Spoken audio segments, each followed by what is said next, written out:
U rikthehemi sërish në studio për të vazhduar edhe më tej me gjithmonë në pjesën e dytë të emisionit me të ftuarit tanë. Diaspora shqiptare në Zvicër prej dekadash përbën një nga komunitetet më të organizuar dhe më aktive, duke dhënë kontribut të rëndësishëm si në vendin ku jetojnë ashtu edhe në trojet shqiptare.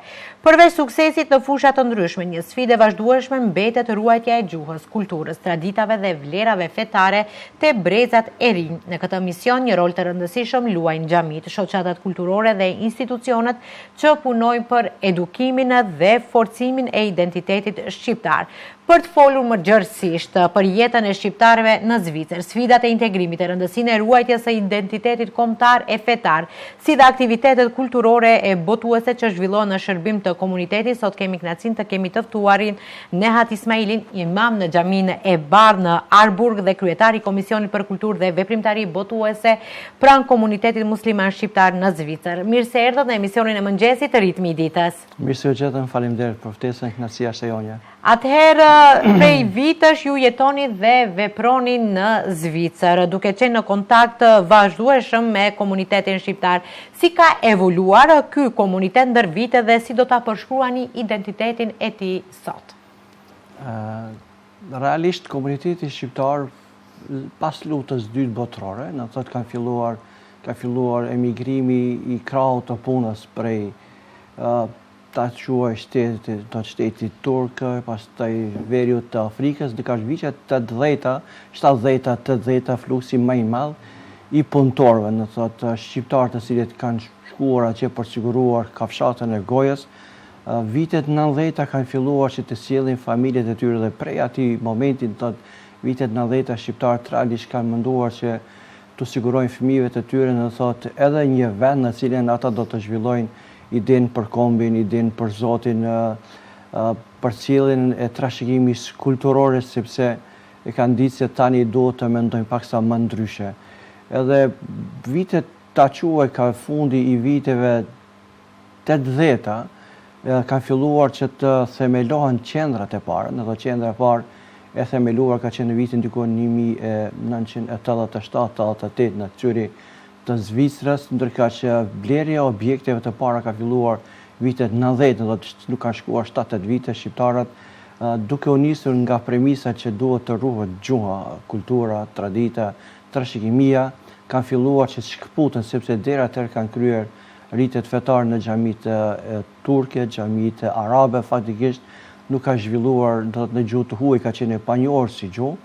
Janë kryer rritet fetare, janë kryer adhurimet që ka qenë krejt në rregull, po këtu kanë filluar diaspora, po margata shqiptare mirë të quar, ka filluar të mendojnë që duhet themelojnë qendra, prandaj quhen qendra shqiptare islame, për arsye se bartës të këtyre projekteve financiare kryesor, bartës të kësaj bare të hartimit të programeve të quaj kurrikulume kanë qenë shqiptarë. Edhe nga kjo, në thotë, kur themi qendra shqiptare, qendra bosnjake, qendra turke, islame, nga kjo kuptojmë që ideja ka qenë e shqiptarëve, në thotë që ta ruajnë gjuhën, traditën, kulturën, dhe ka filluar pastaj evolimin, në organizimin e jetës fetare ka filluar, sepse Zvicra njihet si shtet, në thotë, i konfederatës edhe bara dhe përgjegjësia e organizimit të jetës fetare shtrihet në nivelet të kantoneve, nuk mirret konfederata, kështu që kantonet kanë specifikat e tyre, komunat, dhe në thotë sot realisht kemi në thotë një evolim të dukshëm të madh, dhe është një prej komunitete muslimane më të organizuar në Evropë është diaspora po brigata shqiptare. Atëherë nderuar, mund të na thuan se integrimi është një proces i domosdoshëm, të themi, për çdo marrëdhëtar, por shpesh lind dilema se deri ku duhet të shkojë ai pacënuar, të themi, identitetin kombëtar dhe atë fetar. Si mund të ruhet ky ekuilibër? Realisht shteti helvetik krijon mundësi për integrim kulturor, intelektual, në thotë vetë autoritetet zvicrane, pedagogët kërkojnë nga prindërit shqiptar që të komunikojnë me fëmijët e tyre në gjuhën e nanës, në gjuhën shqipe. Kjo është premisa e Zvicrës, sepse duke njohur gjuhën e nanës mësohen edhe gjuhë tjera. Edhe me këta autoritetet zvicrane kërkojnë. Edhe natyrisht që në një shtet demokratik, në këtë shekull të zhvillimit, të epokal të këtij kërcimit madh shkencor, nuk mundet një shoqëri të mbijetoj apo të jetoj izoluar në geto. E vetmi vend në Evropë që nuk ka geto është pikërisht Zvicra, nuk ka shoqëri monolite, në çdo qytet ka gërshetim të shumë kulturave. Këtu bara mendoj që bjen mbi gjitha është e prindërve, pastaj në thot një barë në përgjithësi e madhe është e qendrave kulturore, islame, të cilët duhet të angazhohen vazhdimisht në mënyrë permanente me programe dhe kurikulume të shëndosha, që të ofrojnë mundësi për brezat e arshëm, edhe të ri dhe aktual që janë, që të njihen edhe me vlerat e fesë, me vlerat e kombit, me gjuhën, me traditën, mbi gjitha unë du të potencoj para audiencës suaj të nderuar, që mësim besimi i cili zhvillohet në xhami shqiptare në Zvicër, në gjitha rrafshet zhvillohet në gjuhën shqipe dhe shumë pak përdoren gjuhët e vendit, sepse Zvicra njihet si një vend ku kultivohen 4 gjuhë. Pjesa dominante e shqiptarëve janë pjesa gjermanofonse, pjesën frankofone, aty janë koncentruar aty për mërgjimtar shqiptar, por që duhet të themi që komplet procesi i mësim besimit, i mësimit plusu zhvillohet në gjuhën shqipe, pastaj kontaktet e bën në gjuhën shqipe, gjitha aktivitetet me karakter kombëtar zhvillohen në gjuhën shqipe. Gjuha e Kuranit përdoret vetëm në momentin kur falim namazin, kur lutemi Zotit dhe krejta proceset tjera. Në gjuhën shqipe janë. Patjetër. Po gjuhën sepse ajo është obligim që ne duhet që flasim njerëzve gjuhën që ata kuptojnë. Patjetër. E dim që brezi i dytë dhe i tretë i shqiptarëve mund të themi lirshëm që po jetojnë, po veprojnë në për Evropë larg trojave shqiptare. Sa e ndjejnë ata përkatësinë të themi ndaj gjuhës, kulturës dhe traditës shqiptare dhe cilët janë sfidat më të mëdha në të cilët ata përballen në këtë drejtim? Na mund të flasim realisht për njerëzit të cilët frekuentojnë xhamit. Ato që frekuentojmë në xhamit, ata të cilët në të ndjekim mësim besimin në xhami, në të të zhvillohet, kuptohet, zhvillohet edhe ndjenja e dashurisë për Zotin, edhe për fen, edhe për kombin, krijohen mundësi në të që të njihen me gjuhën, me kulturën, me traditën. Krahas saj në Zvicër, në të është një që duhet ta përmendim, është shkolla shqipe në krye me Vagit Sejdiun, pastaj me Riza Demaj, edhe shumë të tjerë të cilët janë të angazhuar patriot me plot kuptimin e fjalës, të cilët janë angazhuar në kuadër të Ministrisë së Arsimit në bashkëpunim me Ministrinë e Diasporës së Republikës Shqipërisë, Republikës Kosovës, të cilët kanë ngritur paralele në për objekte shkollore, ku krijohet mundësia që njerëzit edhe fëmijët e mërgjimtarëve të ndjekin mësimin plotësues në gjuhën shqipe. Kuptohet ajo abetarja unifikuar që është bërë shumë dhe një hap shumë i madh unifikimi i abetarëve. Edhe kjo ka bërë që pothuajse në çdo qytet të ketë edhe shkolla shqipe, mësim plotësuese që edhe kjo ka bërë të vetën. Numri është i madh i shqiptarëve, realisht nuk kemi statistika të sakta.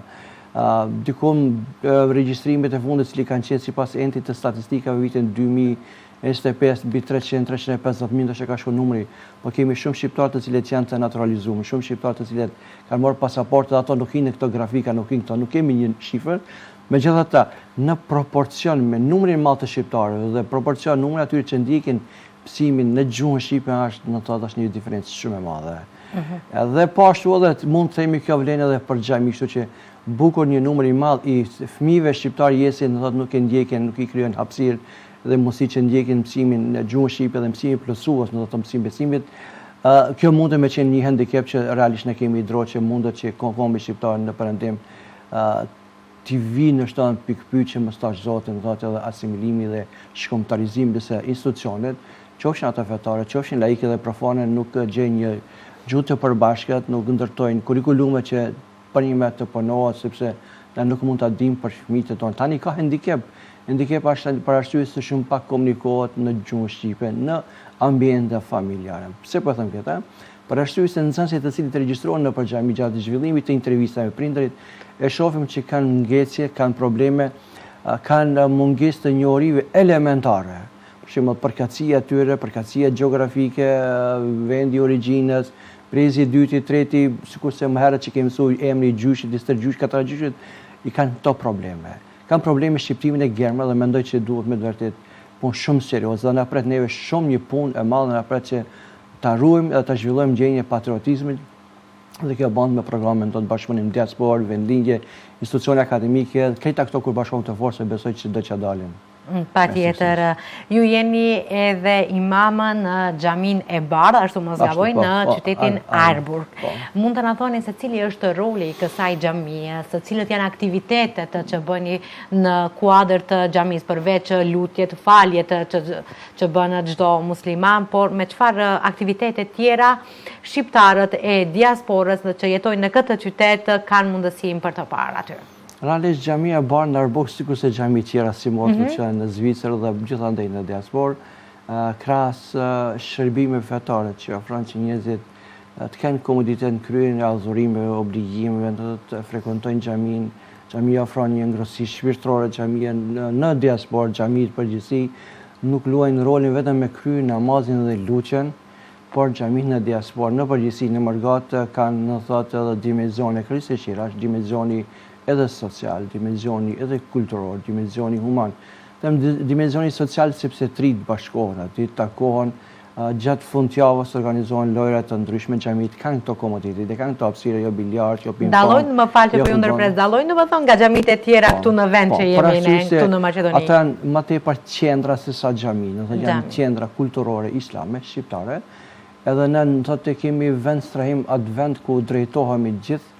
Dhe këtu janë ndan, për shembull xhamia ka vende për fal namazin, pastaj ka salla sporte, fitness e kështu.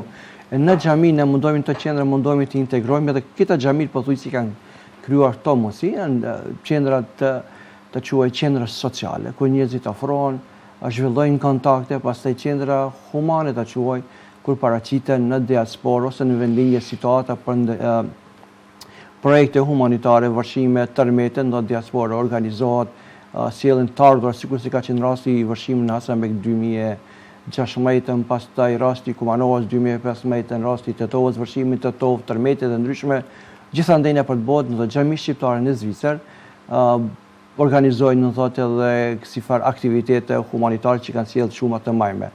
Po ashtu janë xhami që janë edhe qendra kulturore, ku zhvillohet ideja për kombin me plot kuptimin e fjalës, po e them, për arsye se në çdo xhami shqiptare në Zvicër është shumë e natyrshme të shënohet dita mësuesit. Në çdo xhami shqiptare në Zvicër në Mërgat shënohet dita alfabetit 24 nëntori. Në çdo xhami shqiptare do të organizohen tribuna, seminare, simpoziume shkencore në rastin 28 nëntorit. Pastaj festa e pavarësisë së Kosovës. Çdo gjë që ka të bëjë me aspektin kombëtar, në për shembull në kuadër të komunitetit muslima shqiptar në Zvicër, vitin e kaluar patëm një simpozium shkencor. Në të edhe titulli ka qenë xhami shqiptar në Mërgat në shërbim të kombit, fesë dhe integrimit, ashtu ka qenë, me figurat më të larta në të 3 bashkësive fetare islame Shqipëri, Maqedoni, Kosovë, krerët e bashkësive islame, akademik ndryshëm të cilët kanë ligjeruar, kanë pasur në komitete aty shkencore, edhe ka qenë në një simpozium shumë i shkëlqyeshëm, ka qenë brenda 24 orëve, dikon janë lexuar 15 komitete, pastaj ka pas një panel diskutimi me krerët e bashkisë islame dhe me ligjëruesit që kanë dhënë një mesazh të fuqishëm dhe ne shohim që xhamit i ofrojnë të mundësinë, thotë opinioni mbar shqiptar duhet ta dinë që në xhamin thotë nuk bëhet ekstremizimi i njerëzve, nuk bëhet radikalizimi i njerëzve, ndodhen në rrjetet sociale dhe përçoshe apo drume, tek xhamit vetëm në Zvicër pastaj kontrollohen prej autoriteteve zvicerare, të cilët ka ligje, të cilët sanksionojnë, ka forma dhe mënyrat e menaxhimit, aspekti i financimit. Pastaj xhamit janë edhe qendra, janë krahas asaj xhamit ofrojnë edhe mundësi të integrimit, të promovimit të kulturës shqiptare, sepse ndërisht tash njerëzit mund flasin se pse po ngriten xhamiet. Ne shohim pyetjen, po pse s'po ngritet diçka tjetër atash? Edhe këtë duhet shtrohet këtë pyetje. Shpesh na tregojnë po mirash me çuparet me hap fabrika, sidomos kur vjen puna te xhamit. Ne te xhamit e kemi gjetë bërthamë që mund ta ruajmë gjenezën e kombit, sepse aty bashkohen gjitha shqiptarët e gjitha trojve pa dallim përkatësisë të tyre gjeografike. Në çdo xhami shqiptare në Mërgat i ke komplet e ke në miniaturë një Shqipëri e kije. Do të pikit trojve dhe kështu që aty pastaj po gjitha trojet. Aty mësohen, zhvillohen dialekt, aty mësohen sepse ne me ata njerëz që ndrojmë, ulemi, me ata njerëz jemi vllazëruar, jemi shtru, pastaj shumë martesa lindin, shumë punësime mes shqiptarëve, të cilët janë pa punë, gjejnë hapësira në xhami, xhamit ofrojnë këto shërbime përmes platformave digjitale që ofrojnë mundësi që njerëzit që janë pa punë, kërkohen profesione, lajmërohen xhami, sponsorizimi, çdo gjë ndodh përmes xhamive, aktivitete sportive. Pastaj fushatat e promovimit të kulturës kombëtare, kur vinë njerëz të komuniteteve ndryshme, për shembull, zhvillohen shkollat e rregullta zvicrane, organizojnë është një projekt të cilin ata e zhvillojnë, njohje me kulturën, dhe kur vjen puna për islamin, kuptohet vinë në xhami shqiptare, sepse xhami shqiptare në Zvicër kanë kushtet më të mira.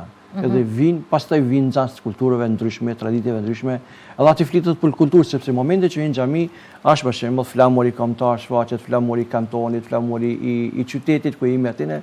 Hyjnë pastaj çka është mundësia me pas interaktivitet. Pastaj është numri i madh i shqiptarëve, nxënësve shqiptar që mësojnë nëpër shkolla, edhe kjo është ana pozitive shumë. Ju i nderuat e potencuat edhe vetë që xhamitë shqiptare në diasporë nuk janë vetëm vend adhurimi, por janë qendra kulturore shqiptare. Mund të na thoni se sa kanë ndihmuar këto qendra, këto xhamit në ruajtjen e identitetit shqiptar kombëtar? Natyrisht efekti është pozitiv, për vetë faktin që njerëzit vullnetshëm paraqiten në xhami dhe regjistrohen, pastaj bën një farë pagese prej 300-350 frankëve, kur i ofrohen mundësi që të shfrytëzojnë objektin e xhamisë, fakti që zhvillohen aktivitetet në gjuhën shqipe, mësimi i plotësues në gjuhën shqipe, aktivitetet e ndryshme kulturore, dhe kjo e bën që fëmijët tonë të kenë një lidhje gjenetike edhe me çështjen kombëtare shumë të rëndësishme. Sepse imagjinoni në çdo vit, festa e mësuesit, dita e alfabetit, pavarësia e Shqipërisë, pavarësia këta janë festa. 28 nëntori në xhamin tonë shanohet përmes aktivitetit sportiv. Në nivel të Zvicrës organizohet turnir në futboll në sallë dhe marrin pjesë kultura të ndryshme. Nuk marrin pjesë vetëm se xhamit, në zvicranë dhe komunitetet e ndryshme, edhe kuptohesh tash aty në xhamie e bën këtë hap, e bën këtë promovim të kulturës. Dhe kjo detyrimisht, pastaj mësimi i cili zhvillohet në xhami brenda 3 viteve, është një kurikulum i cili zhvillohet në kuadër të xhamive. Kjo ka qenë një projekt i cili është zhvilluar në Republikën e Austrisë, adoptuar në kontekstin zvicran nga imama shqiptar, edhe brenda 3 viteve nxënësit zotrojnë dije të mjaftueshme. Edhe imamat e kemi të shkëlqyeshëm, imamat më të shkëlqyeshëm me gjithë respekt janë të mërgat, veçanërisht janë në Zvicër. Gjitha trojët etnike shqiptare të shkëlqyeshëm, përdorin metoda didaktike dhe metodologjike më moderne, përdorin aplikacione ndryshme, dhe kjo e bën për fëmijët më interesant për dallim për atij mësimit klasik, lapsi fletorja, drasa, çdo gjë është digitalizuar. Kjo e bën që për shembull përmes projekteve, kahute, aplikacioneve, lojrave ndryshme ta mësojnë edhe fen, edhe kombin, edhe kulturën dhe integrimin.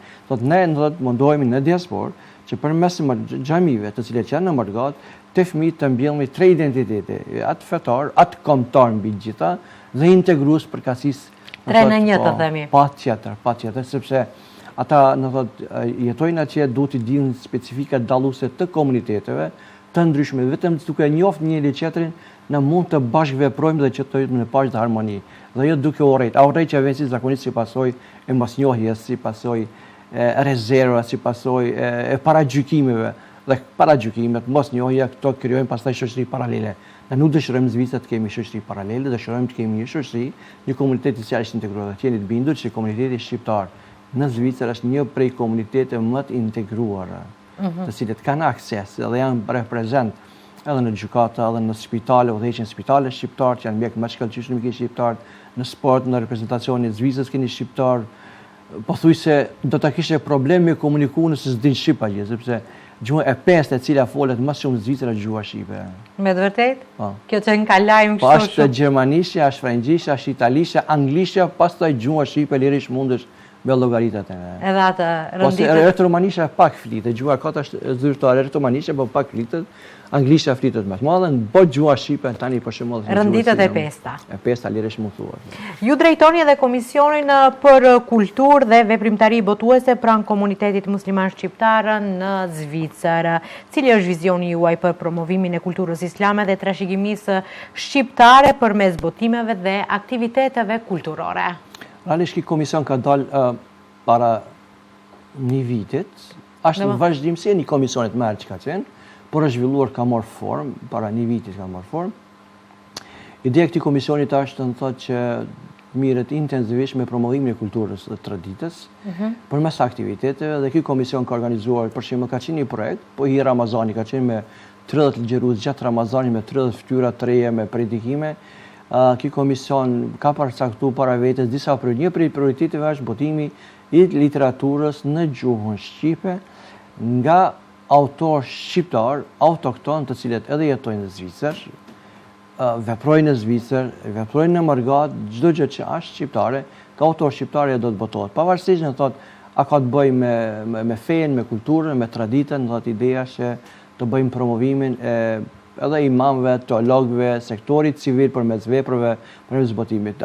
Ne kemi një projekt i cili do të realizohet, mendoj do të filloj realizimi shumë shpejt, sepse vetëm se është finalizu, botimi dhe shtypje e Kuranit fisnik në gjuhën shqipe, në bashkëpunim me institucionet islame vendore këtu në vendin tonë edhe në Kosovë, edhe shpërndarja e saj tek mërgjimtarët, tek institucionet e ndryshme, dhe që jetë si një dhuratë nga ky komision.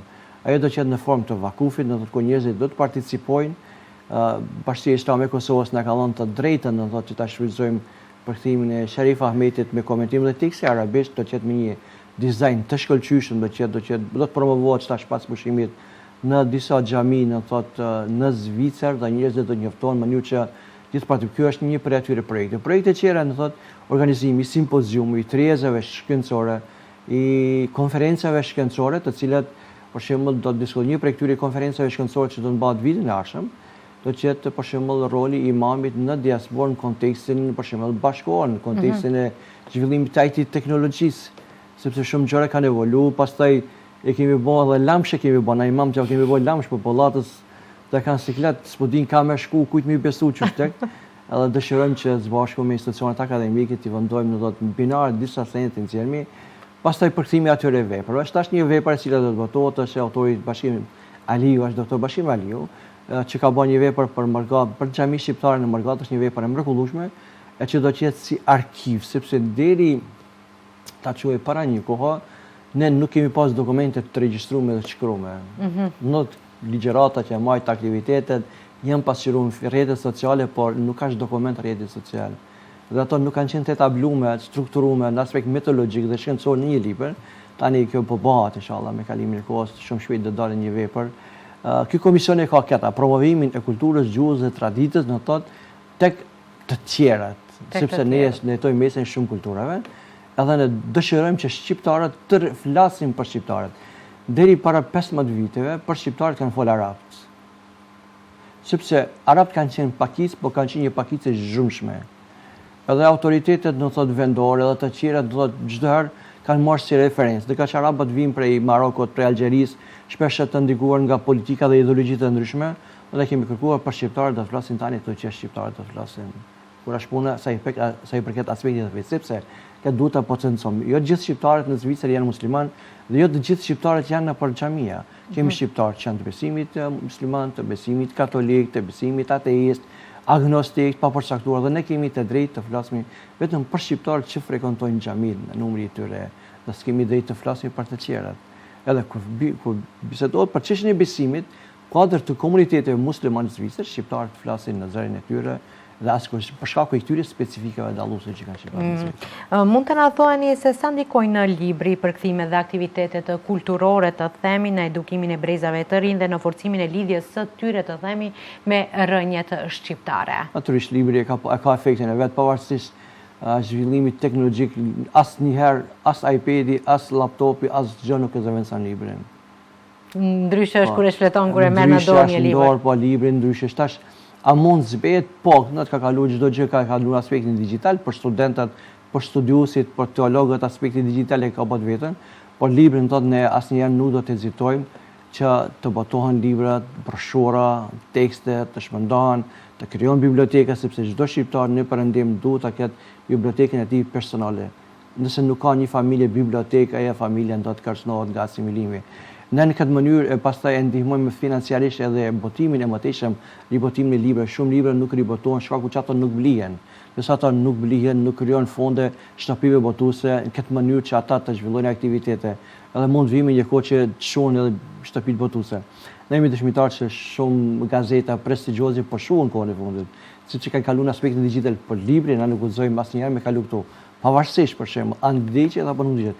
Televizori shtetëror mbetet televizor shtetëror, pavarësisht televizoreve lokale që bëhen. S'prish punë.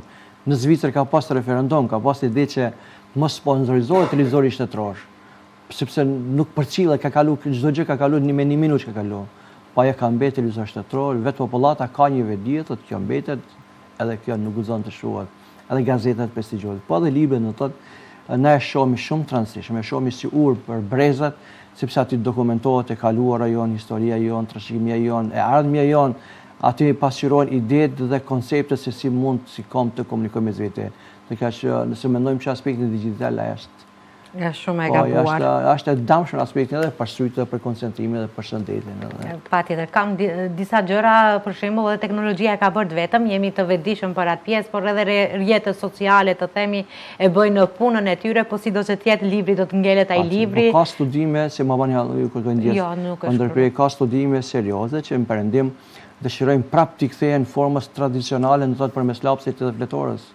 Patjetër. Shtash ka studime sepse përdorimi i laptopëve në për shkolla, përmes kurrikulumeve ndryshme ka krijuar ndjesinë e varësisë dhe ngarkesës psiqike të fëmijët. Po mungon koncentrimi, nuk janë koncentruar shumë. Çdo gjë është perfeksionuar.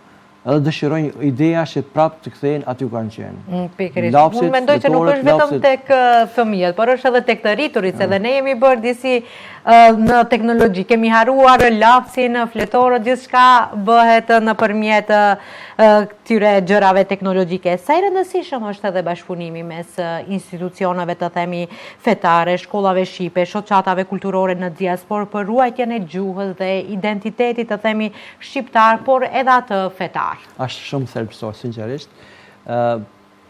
Na jemi një popull, kemi një gjuhë, kemi një kulturë, kemi një traditë, po jemi të besimit të ndryshme, do të kemi një zot a quhet besimit të ndryshme, edhe padyshim që ne duhet të bashkëpunojmë ngushtë edhe me shkollën shqipe, edhe me misionin katolik që është në Zvicër, sepse tek e fundit ne jemi gjithë shqiptarë, njerëzit janë të lirë për traktimin e tyre të besimit, larg asaj që promovohen për rrjetet sociale, lloj-lloj lëvizje, lloj-lloj në ato jashtë të tushme, të dhimbshme kur e shef se çfarë mlevi reprezentohen në rrjetet sociale.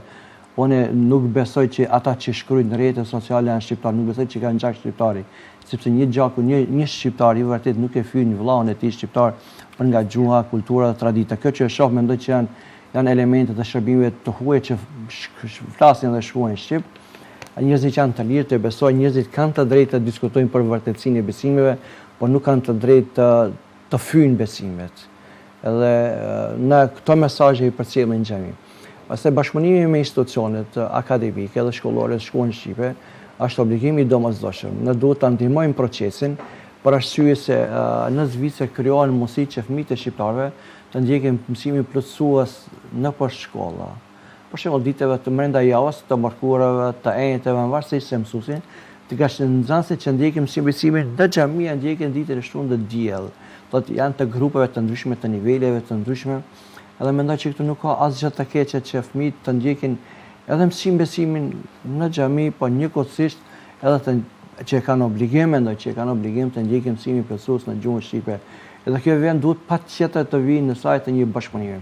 Çdo një antagonizëm, çdo një përpjekje për të futur se kush duhet ta marrë primatin e kombit shqiptar në mërgat, xhamita apo mësues të hoxhallar, kjo është dekepruese, kjo është e dëmshme, kjo është jo në mirën e kombit tonë në mërgat, kjo është e rrezikshme si ide, por ne ndodheshëm vetëm në sajt të bashkëpunimit, në thotë edhe mësues, edhe intelektualet, po edhe imamat dhe sektori civil që në xhami gjithë duhet bashkëpunojnë, ngushtë bashkëpunojnë për këtë ide, për një qëllim, në thotë që të kultivohet kjo ndjenje e patriotizmit edhe dashurisë, dhe kjo kultivohet vetëm duke njohur gjuhën, kulturën dhe traditën.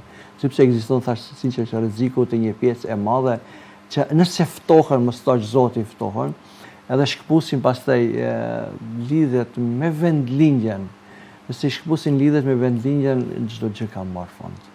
E nën thotë prindërit duhet të bëjnë përpjekje të vazhdueshme përmes viziteve ndryshme, të sjellin fëmijët e tyre këtu, spakonia, njoftimi me kulturën, programet e ndryshme kulturore që zhvillohen këtu, edhe në diasporë, në thotë, por bashkëpunimi mbetet i rëndësishëm. Unë duhet të përmend publikisht, kemi raporte të shkëlqyeshme me 2 ambasadorët, jo me 2, por me 3 ambasadorët shqiptarë që veprojnë në Bern, edhe të Maqedonisë, edhe të Kosovës, edhe të Shqipërisë, cilët vazhdimisht na mbështesin, na përkrajnë me ide, marrin pjesë, edhe kjo jep legjitimitet dhe peshë jep, në thotë, edhe komunitetit shqiptar, në thotë, në Zvicër që mirët me promovimin e idesë për kombin dhe për Zotin, sepse xhamit këta kanë.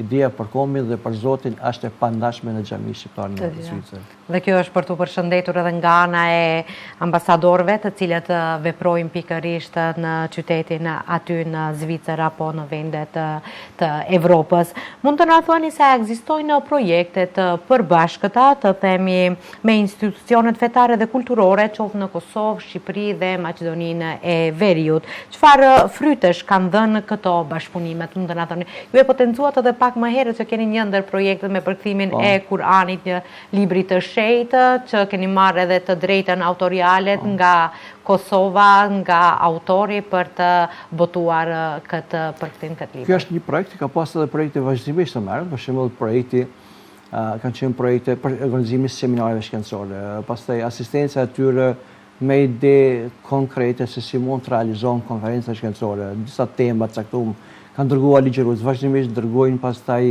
misionarët e tyre, do të përfaqësues e tyre të diasporës, do të për mbështet projektet e diasporës dhe do të janë nisër aktivitetesh të cilat në mënyrë permanente zhvillohen në Margat fal bashkëpunimit konstruktiv të institucioneve fetare islame shqiptare këtu në vendlinje, qoftë Maqedoni, Kosovë dhe Shqipëri, cilat dorën zemër asnjëherë nuk kanë hezituar që ta shtojnë dorën e bashkëpunimit. Ideja ka qenë se sa ne jemi të gatshëm edhe sa kemi shprej vullnet. Ka dorën zemër të bashkitë islame kanë qenë shumë korrekt ndaj nesh, kanë ofruar bashkëpunim, çdo herë kanë reaguar, çdo herë kanë mbështetur, çdo iniciativë kanë dërguar profesor, kanë dërguar profesoresha, gjatë Ramazanit, jashtë Ramazanit, kanë mbështetur iniciativat, aktivitetet në forma nga më ndryshme, kështu që në thonë mendoj që kjo vetëm si ka sjell fryte pozitive dhe ka lehtësuar shumë edhe që për shembull ka qenë sepse autoritetet zvicrane dojnë që në Zvicër, kur vjen dikush dhe ligjëron, dojnë me ditë këta njerëz sa janë të certifikuar sepse përgjithësia mbi në institucionet. Një xhami për shembull dëshiron një imam ta sjellë në diasporë, edhe autoritetet zvicrane krahas atyre gjërave të cilat kanë ndodhur vitin 2013, 14, 15, rekrutimi shqiptarëve dhe përfundimi i tyre në organizata të ndryshme terroriste që kanë qenë në Siri dhe në Irak. Është bërë në një numër i madh i shqiptarëve që kanë përballuar fatkeqësisht të quaj, fatkeqësisht 13 vjet, 14, 15 vite ka pas pjesëmarrës që janë rekrutuar jo për fajin e imamëve dhe xhamive, por këtë ka qenë për fajin e rrjeteve sociale pa kujdesin e prindërve. Edhe autoritetet zvicrane kanë kërkuar që duhet të ketë një kontroll. Faktikisht në ato kontakte kanë qenë me Bashkinë Islame, që çdo një imam i cili vjen duhet të vi patjetër me një dekret nga Bashkia Islame, sepse në këtë mënyrë Bashkia Islame pastaj do të mbajë edhe barën dhe përgjegjësinë. Dhe kjo ka lehtësuar dukshëm, edhe ka përmirësuar cilësinë e ligjërimit. Edhe besoj që të gjithë imamat të cilët vijnë nga vendinja janë të përgatitur si në diasporë, i dinë prioritetet, dinë specifika dalluese kulturën dhe njohin diskursin se çfarë diskursi duhet të zhvillohen në ligjërimin e tyre. Në vijë të përgjithshme është një bashkëpunim i shkëlqyeshëm. I shkëlqyeshëm. Mund të na thuani se në përvojën tuaj, cilat janë vlerat e të themi e shqiptarëve në Zvicër që kanë arritur t'i ruajnë më së miri dhe cilat janë të themi edhe ato vlerat që me kalimin e kohës ato mund të rrezikojnë të zbehen. Vlera më e madhe është mendoj që ka qenë vlera e besës, rruqes, traditës, fjalës do thon pesha, në thotë ajo është shef edhe për cilët të fëmijët e tyre është interesant për cilët kjo si traditë. Pastaj vlerë tjetër është të jetuarit në bashkësi, do thonë njerëzit jetojnë në bashkësi. Ajo dhoma e odave në cilën oda e burrë që ka qenë, farë mënyrë ka filluar të zhvillohet edhe gjë këto familjet për shembull kanë sjell, çdo familje ka sjell anëtarët e saj dhe unë e shoh nga kontaktet që kemi me xhamatliqet, me anëtarët e xhamisë, do thotë vinë të krajinave të ndryshme, por çdo krajinë ka specifikat e tyre dhe e kanë kultivuar këtë odën e burrave edhe në perëndim, sepse në ato oda mendoj që ato kanë qenë një lloj parlamenti në cilën do të zhvilluar aftësia e komunikimit dhe të folurit, të tri, pastaj është zhvilluar dhe mënyra e ta quaj e ndërveprimit social, se si duhet të flitet, se kur duhet mirët fjalët, se si duhet ulet. Këto tradita besoj që janë duke u zhvilluar, po them, familje tradicionale që jetojnë dhe veprojnë në Margat, respektivisht në Zvicër, e kanë këndjenjë. Ndjenjën e besës, fjala e dhënë, është shumë më e rëndësishme kur thuhet se kjo nuk gëzon të shkelet, se është e shenjtë. Pastaj në thotë ato odat e burrëve, shumë familje që unë i njoh, perëndimi kultivojnë këto tradita.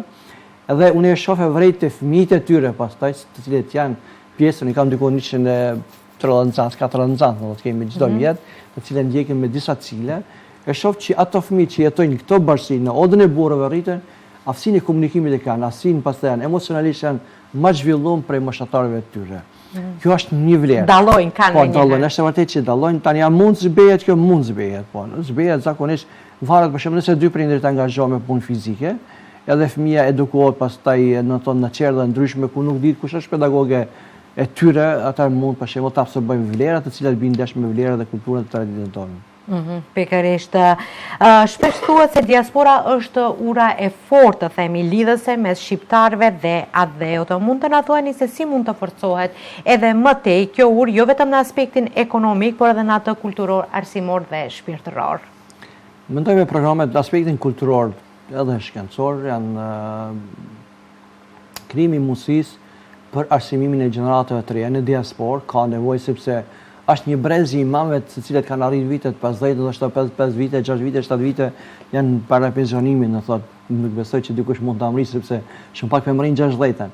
Për pension edhe mendoj që është një sfidë përgatitje e kuadrove të reja, në kontekstin e imamit që thuhet imamit evropian. Dhe janë programe të shkëlqyeshme të cilat zhvillohen kuadër të fakultetit islamik, janë krijuar mundësi që pashtu është pastaj nivelit të tretë, studimet master, studimet e doktoraturës, me një kuadër të ri të shkolluar, do të kjo është një mundësi shumë e shkëlqyeshme e mërgatës, sidomos për qendrat islame po flas. Pastaj mërgata në thotë me vendinjen në krijimi mundësive për investim. Dorën zemër në thotë birokracia e tepruar e panevojshme, që është e dhimbshme, nuk e di unë, thotë për një dokument që i takon një qytetari të drejt, themelore, me pas një dokument, me morë mrejta 5 minuteve, në Zvicër e merë pasaportën e merë për një javë ditë, për certifikatën e merë online e merë, s'ke nevojë me shkukurun. Birokracia të prurë ka bot vetën që njerëzit mërziten. Sidomos brezat e ri e kanë problem, sepse janë mësu me një ritëm kristisht tjetra gjë. Pastaj në thot ideja për investime ka fillu të zbehet në vendlinje nga diaspora, shaku i standardeve, i kërkesave, i ndërkomzave, jo lideri, jo ky, jo ajt, në thot, janë çështje të cilat krijojnë probleme dhe në thot zbehen dhe unë shoh që përpara, në thot deri para disa viteve janë bërë investime të atashme, secili ka pas dëshirë të investojë në vendinje me një projekt, me një shqiptare, me një shtëpi, në thot familjare, tani për shembull ka zëre për atyre që s'kemi nevojë me investu sepse kohën e bëjmë atje, ka filluar procesi i varrimit të komunitetit shqiptar në varreza, tani për shembull janë varreza të veçanta për përkatësinë e besimit që për muslimanët dhe për gjithëndim. Edhe këtu e kemi atë frikën që ndoshta vjen koha që edhe mos shkputën pa duhet, në thotë, vetë autoritetet edhe vendore, në thotë edhe elita intelektuale shqiptare duhet të krijojë mundësi dhe hapësira që vëllojnë kontakte të vazhdueshme se si duhet që diaspora, në thotë, të jetë pjesë e pandashme e trungut shqiptar, edhe me investime, me projekte kapitale. Patjetër.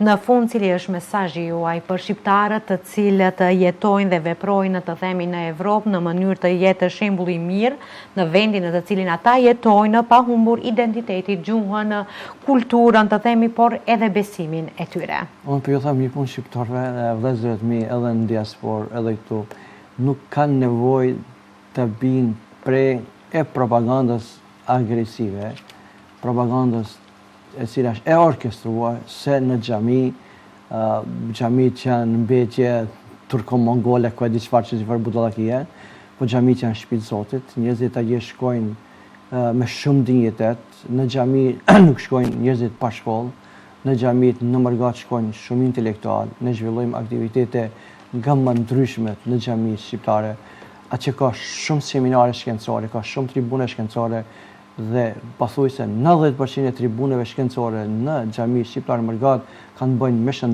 shëndetin mendor, me shëndetin fizik, me shëndetin psiqik, vinë ligjerojnë kardiolog, psikiatër të ndryshëm, pedagog të ndryshëm dhe shumë pa kuptohen dimenzionin të shkenca, feja, teologjia kështu me radhë. Në xhami në namazin e xumas reprezentojnë shumë mjek, shumë intelektual, sepse kryesisht tjetër janë xhamin nga ajo që pasqyrohet. Xhamit nuk bëjnë radikalizimin e popullatës, ekstremizimin, por xhamit ofrojnë shërbime dhe mundësi që njerëzit të gjejnë vetveten, të gjejnë grosinë shpirtore. Ajo apeli jonë, aspirata jonë është që njerëzit në thotë ti drejtohen Zotit, apeli jonë është që fëmijët shqiptarët në mërgat ti drejtojnë në mësimin plotësues në gjuhën shqipe, sepse në këtë mënyrë do të harrojnë gjuhën shqipe. Po ashtu ato që janë besimit katolik, ne ta respektojnë, ta ndjekin besimin e tyre, ato që janë besimit musliman, le të frekuentojnë xhami sepse do të shohin momentet që do shkojnë në xhami, ta shohin që xhamit janë krisisht tjetër nga ajo që është reprezentuar, edhe duke harruar diversitetin, duke respektuar. Në xhanet duhet edhe apelojmë që njerëzit të respektojnë besimet të tjerëve, sepse feja na mëson që të respektojmë në asnjë mënyrë nuk guxojmë të fyejmë besimet të tjerëve. Allahu thot Kur'an, "Wala tasubbu alladhina yad'una min duni Allah", dhe mos fyeni zotrat që adhurojnë pas Allah, sepse do të fyjnë Zotin tuaj, do të fyjnë. Ne kemi të ndaluar që të fyjmë profetat, të fyjmë besimin e tjerëve, ne duhet të respektojmë. Kemi të drejtë të diskutojmë për vërtetësinë e besimit, pas kemi të drejtë të fyjmë ndjenjat e besimit. Nga ajo që po ndodh këtu, dhe besoni, po them me shumë shqetësim, islamofobi që ka brenda shqiptarëve, kohën e fundit, askund botë nuk e keni këtë, askund me kaq mënyrë enorme, kaq kjo është e pabesueshme çka është ndodhur. Mendoj që edhe elita intelektuale, edhe elita politike duhet të reagojë dhe duhet të thojë stop këtyre devijimeve, këtyre thirrjeve publike që bëjnë për linçimin e njerëzve, për degradimin, devalvimin, fyrjen e besimit të kombit shqiptar, që ne dimë që shqiptarët të cilët besim me shumicë si përkasin, njerëzit kanë të drejtë të thirrin besimin e tyre, po nuk kanë të drejtë të fyjnë besimin e të tjerëve. Kjo është shumë shmësi. Unë apeloj që mos bim prej këtyre graskave. Ju faleminderit edhe një herë që ishit të pjesë e emisionit tonë në Ritmi i ditës, ku ndat shumë informacione lidhur me diasporën dhe për xhami, të cilët nuk janë vetëm vend adhurimi, por ato janë edhe qendra kulturore shqiptare ku ju veproni për mos humbur identitetin shqiptar, për të vazhduar kultura, traditat shqiptare dhe të rinj të jenë sa më afër, edhe afër fesë, por edhe afër kombit shqiptar. Ju faleminderit edhe një herë. Grazie, zoti Rojt, faleminderit për ju.